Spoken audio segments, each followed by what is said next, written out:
નમસ્કાર વિદ્યાર્થી મિત્રો, ગુડ મોર્નિંગ. આગળના લેક્ચરની અંદર આપણે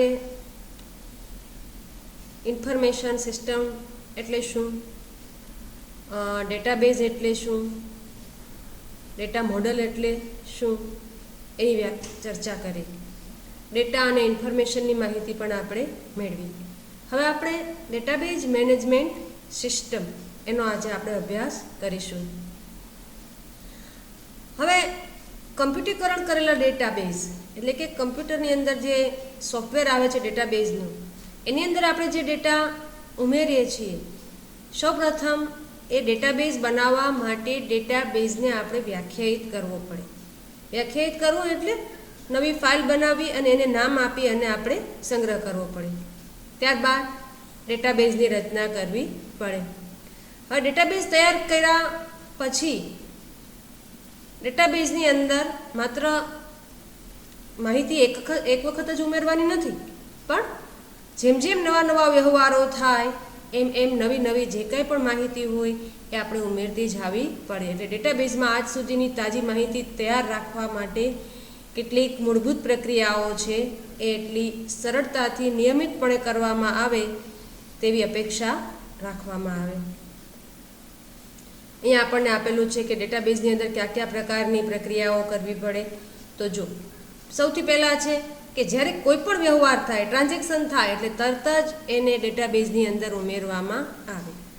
દાખલા તરીકે સ્કૂલ છે એ પોતાનો ડેટાબેઝની અંદર વિદ્યાર્થીઓના નામ રાખતા હોય તો જે કંઈ એડમિશન થયા હોય એના નામ તો લખેલા જ હોય, પરંતુ કોઈ પણ નવો વિદ્યાર્થી આવે એટલે તરત જ એનું નામ છે એ ડેટાબેઝમાં ઉમેરવું જોઈએ. ત્યારબાદ કોઈ પણ સુધારા ધ્યાનમાં આવે તો એને એડિટ કરવા જોઈએ. દાખલા તરીકે વિદ્યાર્થીના નામ લખેલા છે ને કોઈ વિદ્યાર્થીના નામમાં ભૂલ છે એવી ધ્યાનમાં આવે એટલે તરત જ એને સુધારો કરી લેવો જોઈએ. ત્યારબાદ બિનજરૂરી માહિતી હોય તો ડેટાબેઝમાંથી દૂર કરવામાં આવે. દાખલા તરીકે કોઈ વિદ્યાર્થી પહેલાં એડમિશન લીધું હોય અને પછી વિદ્યાર્થી જતો રહ્યો હોય તો એનું નામ શું કરી નાખવું પડે, એમાંથી ડિલીટ કરવું જોઈએ. યોગ્ય રીતે ડેટાબેઝનું આયોજન કરવું જોઈએ. વપરાશકર્તાની જરૂરિયાત પ્રમાણે ડેટાની પુનઃપ્રાપ્તિ પણ થવી જોઈએ. મતલબ કે એક વખત ડેટાબેઝમાં માહિતી ઉમેરાઈ ગઈ પછી દાખલા તરીકે કોઈ ચોક્કસ ગામના વિદ્યાર્થીઓ કેટલા છે એ જાણવું હોય તો આપણે ડેટાબેઝમાંથી તરત જ મળવું જોઈએ. ડેટાબેઝની સુરક્ષા પણ થવી જોઈએ. ડેટાબેઝના બેકઅપની જાળવણી પણ કરવી જોઈએ. બેકઅપ એટલે બીજી કોપી. એક જ તમે કમ્પ્યુટરની અંદર ડેટા ઉમેરેલો હોય અને કમ્પ્યુટર આખરે તો સાધન છે, તો એ નુકસાન પણ થાય તો આપણો ડેટા જતો રહે. તો આપણે શું કરવું જોઈએ, બેકઅપ એનું બીજી કોપી રાખવી જોઈએ. એક જ સમયે અનેક વપરાશકર્તાને ડેટાબેઝને વાપરવાની મંજૂરી આપવી જોઈએ. દાખલા તરીકે બેંકનો કોઈ ડેટાબેઝ હોય તો એક જ સમયે અનેક લોકો એનો ઉપયોગ કરી શકે છે. ગૂગલ સર્ચ એન્જિન છે તો એની અંદર પણ અનેક લોકો એક સમયે એનો ઉપયોગ કરી શકે છે.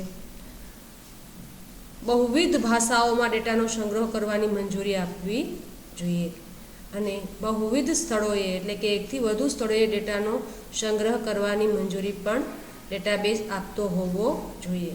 તો આ રીતે ડેટાબેઝના નિયંત્રણ સંબંધિત બધી ક્રિયાઓને ડેટાબેઝ મેનેજમેન્ટ સિસ્ટમ કહેવાય. અંડરલાઈન કરજો અહીંયા.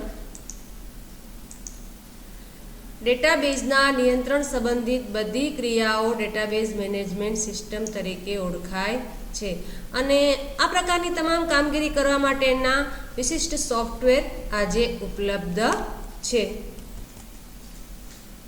જે ડેટાબેઝ સંબંધિત બધી ક્રિયાઓ કરવા માટેના જે સોફ્ટવેર છે એને ડેટાબેઝ મેનેજમેન્ટ સિસ્ટમ કહેવાય, જેને ટૂંકમાં DBMS પણ કહે છે. શું કહે છે? DBMS. તમને અહીંયા DBMSનું ફૂલ ફોર્મ પણ પૂછાઈ શકે. DBMSનું ફૂલ ફોર્મ થશે database management system. Database management system છે એ ડેટાનો કાર્યક્ષમ સંગ્રહ, જાળવણી અને પુનઃપ્રાપ્તિ માટે બનાવેલી સિસ્ટમ તરીકે પણ વ્યાખ્યાયિત કરી શકાય. આમ પણ વ્યાખ્યા આપી શકો કે DBMS એટલે કાર્યક્ષમ ડેટાનો સંગ્રહ, જાળવણી અને પુનઃપ્રાપ્તિ માટે બનાવેલી વ્યવસ્થા. DBMS એક એવું સોફ્ટવેર છે જે ડેટાબેઝને વ્યવહારુ અને વધારે ઉપયોગી બનાવે છે. આજની દુનિયામાં ડેટાબેઝ પોતે નિરર્થક છે જો તેમાંની માહિતી પાછી મેળવવા માટે તેની કોઈ સાથે કોઈ DBMS સંકળાયેલ ન હોય. આ જુદા જુદા DBMS પ્રકારના સોફ્ટવેરના નામ આપેલા છે, અહીંયા આપણને અંડરલાઇન કરજો. Oracle, Ingres, DB2, SQL server, MySQL, MS Access. આ તમારો જાણીતો હશે, આપણે MS ઓફિસની અંદર પેકેજમાં જ આવે છે. અને બેઝ જે આપણે અભ્યાસક્રમ કરવાનો છે એ MS ઓફિસ જેવું એક પેકેજ છે, MS બેઝ, એનો આપણે અભ્યાસ કરવાનો છે, જે ઓપન ઓફિસ બેઝ તરીકે પણ ઓળખાય છે. હવે આપણે માત્ર ઓપન ઓફિસ બેઝ નહીં કહીએ, પરંતુ તેને ખાલી માત્ર બેઝ કહેશું. બેઝથી પરિચિત થવા માટે આપણે ઓપન ઓફિસ સ્યુટનો એક ભાગ ઓપન સોર્સ ડેટાબેઝ છે, જે રિલેશનલ ડેટા મોડલ ઉપર આધારિત છે. આપણે આગળ ડેટા મોડલ જોયા ને, 3 પ્રકારના ડેટા મોડલ, હાયરાર્કિકલ, નેટવર્ક અને રિલેશનલ. તો આપણે જે ડેટાબેઝ મેનેજમેન્ટ સિસ્ટમ ભણવાનો છે સોફ્ટવેર, એ કયું ડેટા મોડલ છે? Relational data model. હવે આપણે જે ડેટાબેઝ ભણવાનો છે, બેઝ એનું નામ છે, એનો આપણે પરિચય મેળવીએ, બેઝનો પરિચય. તો બેઝ છે એ રિલેશનલ મોડલ ઉપર આધારિત હોવાથી એને રિલેશનલ ડેટાબેઝ મેનેજમેન્ટ સિસ્ટમ કહેવાય, RDBMS. અગાઉ આપણે જોયું એ પ્રમાણે ઇન્ફોર્મેશનને સરળતાથી અને કાર્યક્ષમ રીતે મેળવવા માટે અને તેના સંચાલનમાં તેની ગોઠવણી કયા પ્રકારે કરી છે તેની ઊંડી અસર થઈ શકે. અહીંયા બેઝની અંદર જે માહિતી છે, જે આપણા ડેટા છે, એને ટેબલના સ્વરૂપમાં એનો સંગ્રહ કરવામાં આવે છે. ડેટાનો સંગ્રહ શેમાં કરવામાં આવે છે? ટેબલ. ટેબલ એટલે કોષ્ટક. જો આ રીતે દોરેલી જે કોષ્ટક છે એને શું કહેવાય? ટેબલ. બેઝની અંદર એક ઓબ્જેક્ટ ટેબલ હોય છે. સૌથી પહેલાં ડેટાનો જ્યારે સંગ્રહ કરવામાં આવે ત્યારે આ રીતે ટેબલ બનાવી અને એની અંદર ડેટાનો સંગ્રહ કરવામાં આવે છે. અને જે રિલેશનલ મોડલ ઉપર આધારિત છે, દ્વિપરિમાણીય બે રો અને કોલમની અંદર માહિતીને સંગ્રહ કરવામાં આવે છે. દ્વિપરિમાણીય કોષ્ટકમાં ડેટાની ગોઠવણી કરવામાં આવે છે, જેને રિલેશન કહેવામાં આવે છે. વિદ્યાર્થી મિત્રો, EF કોડ નામના વ્યક્તિએ આ બેઝ છે, DBMS બેઝ, એ ડિઝાઇન કરેલું છે. અને રિલેશનલ મોડલ છે, ગણિતની સેટ થિયરી ઉપર આધારિત છે. જે database management system relational model ઉપર આધારિત હોય એને શું કહેવાય? RDBMS તરીકે એને ઓળખવામાં આવે છે. અને આ જે 3 મોડલ છે, ડેટા મોડલ, હાયરાર્કિકલ, નેટવર્ક અને રિલેશનલ, એમાં રિલેશનલ મોડલ છે એ સૌથી વધારે સફળ ડેટા મોડેલ છે. કારણ કે એ એકદમ સરળ છે. એની અંદર ડેટાનો સંબંધ સમજવો અને એના ઉપર કાર્ય કરવું છે એ ઘણું સરળ છે. બેઝની અંદર સંબંધિત ડેટા ઓબ્જેક્ટનો સંગ્રહ કરવા માટે જે ટેબલ ઓબ્જેક્ટ છે, ત્યારબાદ જે ટેબલની અંદર આપણે ડેટા ગોઠવેલો છે એમાંથી જ્યારે કોઈ પણ ચોક્કસ પ્રકારની માહિતી અલગ તારવવી હોય તો એના માટે ક્વેરીઝનો ઉપયોગ થાય છે. અને કોઈપણ માહિતીને આકર્ષક સ્વરૂપે દર્શાવવા માટે રિપોર્ટનો આપણે ઉપયોગ કરી શકીએ છીએ. એ સિવાય તેમાં મોડ્યુલ્સ પણ હોય છે. હવે આપણે જે એના ઓબ્જેક્ટ છે, ટેબલ, ક્વેરી, રિપોર્ટ અને ફોર્મ, એનો પરિચય એક પછી એક 1 by 1 મેળવીએ. વિદ્યાર્થી મિત્રો, આપણે સૌપ્રથમ જે ડેટાબેઝનો પ્રથમ ઓબ્જેક્ટ છે ટેબલ, એ આપણે જોઈએ. તો બેઝ એક RDBMS relational database management system હોવાથી ડેટાબેઝની અંદર ડેટાનો સંગ્રહ કરવા માટેનો મૂળભૂત એકમ છે ટેબલ. અંડરલાઇન કરજો. તમને પરીક્ષામાં પૂછાય કે ડેટાબેઝમાં ડેટાનો સંગ્રહ કરવા માટેનો મૂળભૂત એકમ કયો છે? તો એ છે ટેબલ. ટેબલ એટલે રો અને કોલમથી બનેલું કોષ્ટક, જે જો અહીંયા પણ આપવામાં આવેલું છે. હવે ટેબલની જ્યારે આપણે રચના કરીએ ત્યારે સ્તંભ અને હારના સ્વરૂપમાં કઈ રીતે કરવામાં આવે છે? જો આ રીતે આ આડી હરોળ છે એને રો કહેવામાં આવે છે, હાર કહેવામાં આવે છે, ગુજરાતીમાં કહેવું હોય તો, અને ઇંગ્લિશમાં એને રો. અને આ રીતે જે આપણે ઊભા ખાના કરીએ છીએ એને કોલમ અથવા તો સ્તંભ કહેવામાં આવે છે. આને કોષ્ટક અથવા ટેબલ પણ કહી શકો. તો ડેટાબેઝ મેનેજમેન્ટ સિસ્ટમની અંદર ડેટાનો સંગ્રહ કરવો, સૌ પ્રથમ ડેટાનો સંગ્રહ કરવો પડે, અને ડેટાનો સંગ્રહ કરવા માટે આ રીતે કોષ્ટકનો ઉપયોગ થાય છે. હવે તમારે ટેબલમાં કઈ કઈ માહિતી, ઇન્ફોર્મેશનનો સંગ્રહ કરવો છે, અને એના માટે આપણે અહીંયા આ જે સ્તંભ છે એને શીર્ષક આપવા પડે. જો અહીંયા આપેલું છે કર્મચારીની વિગતોનો સંગ્રહ કરવા માટેનું ટેબલ છે, તો first name, last name, address, city, birth date, joining date, contact number અને એનું ડેઝિગ્નેશન. તો ટેબલમાં કઈ કઈ ઇન્ફોર્મેશનનો સંગ્રહ કરવો અને સ્તંભમાં શીર્ષકો શું રાખવા તેનો નિર્ણય ડેટાબેઝ ડિઝાઇનરે પહેલાં કરવો પડે.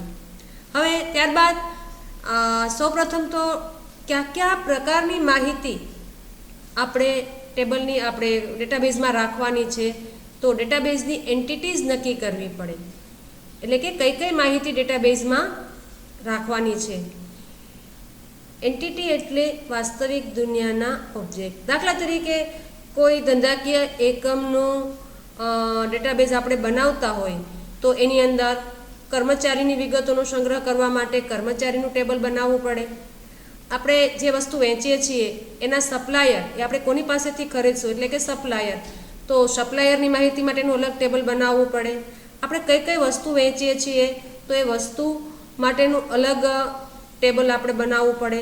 આપણા કસ્ટમર કોણ છે, કસ્ટમરની વિગતો માટેનું કસ્ટમરનું ટેબલ અલગ બનાવવું પડે. તો આજે આપણે અલગ અલગ ટેબલ બનાવીએ છીએ એને એન્ટિટી કહેવાય. શું કહેવાય? એન્ટિટી. એટલે કે કયા પ્રકારની માહિતીનો સંગ્રહ કરવો છે એના માટેના દરેકની માહિતી અલગ સાચવવા માટે આપણે ટેબલ બનાવવા પડે. દાખલા તરીકે આપણે સ્કૂલની વાત કરીએ તો સ્કૂલની અંદર વિદ્યાર્થીઓની માહિતીનો સંગ્રહ કરવા માટે વિદ્યાર્થીનું ટેબલ બનાવવું પડે.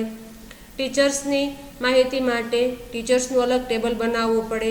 અને દરેક ટેબલની અંદર કયા પ્રકારની માહિતી સ્ટોર કરવાની છે એ અહીંયા કોલમ દ્વારા નક્કી થાય. એ કોલમને હેડિંગ આપણે આપવા પડે. જો અહીંયા કર્મચારીનું ટેબલ છે તો કર્મચારીની first name, last name, address, city, birth date, joining date, contact number અને ડેઝિગ્નેશન. તો આ જે ઊભી હરોળ છે એને શું કહેવાય? કોલમ અથવા સ્તંભ. અને દરેક આડી હરોળ છે એ એક કર્મચારીની વિગત, પૂરી વિગત છે એ આપણને રજૂ કરે છે. જો અહીંયા આપણને આપેલું છે કે ડેટાબેઝમાં દરેક કર્મચારીના વિગતનો સંગ્રહ કરવો પડે અને આ વિગત હારના સ્વરૂપમાં સંગ્રહ થાય છે. જો અહીંયા અન્ય, પછી એનું આ લાસ્ટ નેમ, પછી એનું એડ્રેસ છે, અહેમદાબાદ એનું સિટી છે, birth date, joining date, contact number અને એનો હોદ્દો, ડેઝિગ્નેશન. તો આ રીતે દરેક હરોળ છે એ એક કર્મચારીની માહિતી આપે છે. તો દરેક એન્ટિટીના સામાન્ય કેટલાક એટ્રીબ્યુટ હોઈ શકે. એક ટેબલ એટલે એક એન્ટિટી અને એના જેટલા સ્તંભ છે એને એના એટ્રીબ્યુટ એટલે કે એની લાક્ષણિકતાઓ કહેવાય. અહીંયા તમને આપેલું છે, જો આ ઊભા કોલમ છે એને ફિલ્ડ કહેવાય અને આ આડી હરોળ છે એને રેકોર્ડ અથવા રો અથવા હાર કહેવાય. હવે આપણે ત્યાર પછીનો જે ડેટાબેઝ મેનેજમેન્ટ સિસ્ટમનો ઘટક અથવા તો ઓબ્જેક્ટ છે એ આપણે જોઈએ. ત્યાર પછીનો ઓબ્જેક્ટ છે ફોર્મ્સ. આપણને ટેબલની અંદર નવા રેકોર્ડ ઉમેરવા હોય, જોવા હોય, પ્રવર્તમાન રેકોર્ડમાં આપણે ફેરફાર કરવાનો હોય, કોઈ ઓબ્જેક્ટ ટેબલમાં ડેટા દાખલ કરવા હોય તો, અથવા તો સુધારા વધારા કરવા હોય કે કાઢી નાખવા હોય તો એની સગવડ આપણને ફોર્મ દ્વારા મળી શકે છે. અહીંયા અંડરલાઇન કરજો વિદ્યાર્થી મિત્રો કે ફોર્મ એક એવો ઓબ્જેક્ટ છે જે ટેબલમાં ડેટા દાખલ કરવાની અને ટેબલમાં રહેલા ડેટા સુધારા વધારા અથવા કાઢી નાખવાની સગવડ આપણને આપે છે. એમાં આ કાઢી નાખજો, આવું તો કંઈ છે જ નહીં. જે અહીંયા આપેલું છે આ વધારાનું છે. Format, style, radio button, list boxes જેવા વિજેટ્સનો સમાવેશ થાય છે. આ કંઈ આવું આવતું નથી, એ વધારાની માહિતી અહીંયા આપેલી છે. અત્યારે એટલું જ યાદ રાખવાનું કે ફોર્મ દ્વારા ટેબલની અંદર ડેટા આપણે દાખલ કરી શકીએ છીએ, સુધારા વધારા કરી શકીએ છીએ, કોઈ ડેટાને ડિલીટ કરવો હોય તો કરી શકીએ છીએ. અહીંયા આપણે ટૂંકો પરિચય મેળવવાનો છે. પછી આગળ આ બધા ઓબ્જેક્ટનો ઉપયોગ આપણે અલગ અલગ ચેપ્ટરની અંદર કરવાનો થશે. ત્યાર પછીનો ઓબ્જેક્ટ છે ક્વેરીઝ. ક્વેરીઝ એટલે ડેટાબેઝમાં, અહીંયા આપણને એવું કીધું છે કે ડેટાબેઝ પર્યાવરણમાં પૂછવામાં આવેલો પ્રશ્ન. પણ વિદ્યાર્થી મિત્રોનો મતલબ એવો થાય કે આપણે ડેટાબેઝમાંથી કોઈ ચોક્કસ પ્રકારની માહિતી આપણે અલગ તારવવી હોય તો એ ક્વેરીઝની મદદથી તારવી શકીએ છીએ. દાખલા તરીકે આપણે સ્કૂલનો ડેટાબેઝ હોય તો અમદાવાદના વિદ્યાર્થીઓ કેટલા છે એવા રેકોર્ડ આપણે અલગ તારવવા હોય તો આપણે ક્વેરીઝ દ્વારા તારવી શકીએ. ત્યાર પછીનો છેલ્લો ઓબ્જેક્ટ છે રિપોર્ટ્સ. હવે બેઝની અંદર તમે ક્વેરી કરો, કોઈ પ્રશ્ન પૂછો તો એનું આઉટપુટ તમને ટેબલ સ્વરૂપે જ મળે, હાર અને સ્તંભના સ્વરૂપે જ મળે. પણ આપણે અગાઉ ચર્ચા કરી તે પ્રમાણે જરૂરી ઇન્ફોર્મેશન, માહિતી મેળવવા માટે ઉપલબ્ધ ડેટાને પ્રોસેસ કરવામાં આવે અને ઇન્ફોર્મેશન સ્વરૂપે આપણે આઉટપુટ જોઈતું હોય, એટલે કે કોષ્ટક સ્વરૂપે નહીં પણ એક વ્યવસ્થિત લેખિત સ્વરૂપે જોઈતું હોય તો એના માટે રિપોર્ટ્સનો ઉપયોગ કરવામાં આવે છે. તો એની અંડરલાઇન કરજો અહીંયા. વપરાશકર્તાની જરૂરિયાત મુજબ એક સંગ્રહિત અને વાંચનીય સ્વરૂપમાં કરેલી ઇન્ફોર્મેશનની રજૂઆત રિપોર્ટ તરીકે ઓળખાય છે. આ 4 ઓબ્જેક્ટ મુખ્ય છે: ટેબલ, ફોર્મ, ક્વેરી અને રિપોર્ટ. હવે આ ચારેયનો ઉપયોગ કરી અને આપણે ડેટાબેઝ છે એ બનાવશું. વિદ્યાર્થી મિત્રો, આ મેં બેઝ ખોલ્યું છે. સૌપ્રથમ આપણે અહીંયા ઓપન અને ક્રિએટ ન્યૂ ડેટાબેઝ કરવાનો. ત્યારબાદ આપણે નેક્સ્ટ કરશું. પછી આપણે ઓનલાઈન રજિસ્ટર કરવો હોય તો કરવાનો, નહીં તો નો. આપણે આગળ આવશે જ, પણ આ તો ખાલી તમને બતાવવા માટે. ફિનિશ. જો અહીંયા સૌપ્રથમ ડેટાબેઝને આપણે કીધું ને વ્યાખ્યાયિત કરવો પડે, એટલે ડેટાબેઝને પહેલાં નામ આપવું પડે. નામ આપી અને પહેલાં સેવ કરવું પડે.